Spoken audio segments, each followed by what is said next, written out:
Cette vidéo me choque.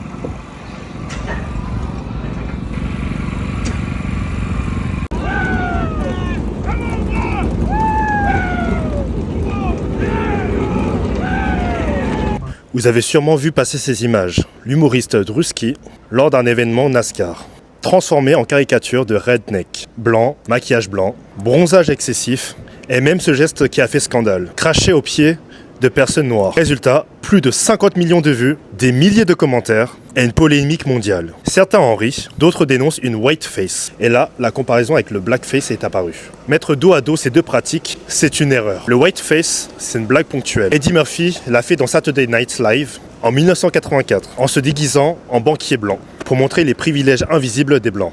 Les frères Wayans ont fait White Chicks en 2004. Deux agents du FBI noirs grimés en femmes blanches riches. Pour une comédie potache. Mais ça s'arrête là. Des gags isolés qui visent à surprendre, à ridiculiser des clichés sociaux. Ce n'est pas un système. Le blackface, lui, c'est tout autre chose. Il naît au 19e siècle, dans les minstrel shows. Des acteurs blancs se noircissent le visage. Dessiner des lèvres énormes, caricaturer les noirs à travers des personnages. Et le but, ce n'était pas de faire rire tout le monde. Le but, c'était de rire contre les noirs. Les montrer comme grotesques, immatures, incapables de citoyenneté. Dans les années 1840, c'est le divertissement numéro 1 aux États-Unis. Le minstrelsy devient une machine culturelle massive qui fixe des stéréotypes raciaux. En 1927, premier film parlant de l'histoire d'Hollywood, The Jazz Singer sort au cinéma. Et quelle image inaugure le cinéma parlant ? Un acteur en blackface. C'est à dire à quel point ce n'est pas une blague isolée, mais une norme culturelle. Et ça ne s'arrête pas là. Dans les années 1980, en France, Michel Leb imite des Africains